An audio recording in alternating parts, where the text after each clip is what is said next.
Project 4, Electromagnetics. For this project, you'll need 2 battery holders. You'll need a red wire and a black wire, 2 AA batteries, and the solenoid module.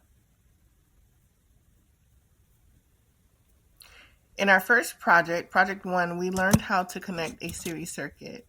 We learned how to insert our batteries by paying attention to the polarization for negative and positive, and we learned how to connect 2 batteries in series. So we also know that we can just slide one battery holder over the other, paying attention to the shape, and connect them in a straight line, which is the series circuit.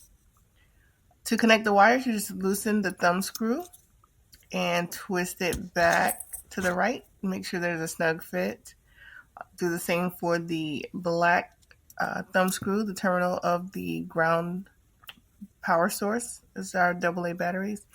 And we connect our solenoid, which will become electromagnetic once we connect it to our power source. So you do that by connecting the positive end of the solenoid to the positive of the battery. And we'll do this also by connecting the ground or the black terminal thumb screw of the solenoid to the ground.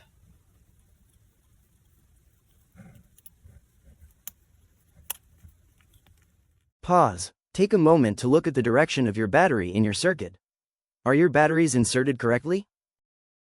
If so, great job. Okay, now that you're back, we can see that the solenoid is actually behaving like a magnet. It is able to pick up magnetic objects like these paper clips because there is current flowing through. But when that current stops, the magnetism stops. And when the current flows through again, the solenoid in the circuit becomes magnetic once again. If you put a compass near the solenoid when the current is flowing, the compass needle will turn. That's because the magnetic field from the solenoid pulls or pushes on the compass needle, which is itself a tiny magnet. When you turn off the current, the magnetic field disappears. The compass needle points back to north like normal. So the compass is like a magnetic field detector. It shows you that your solenoid is making magnetism. This completes Project 4. Great job! If you started at Project 1, here's what you've learned so far.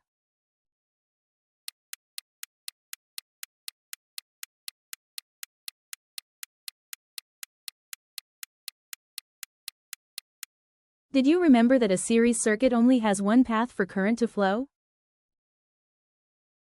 Hooray!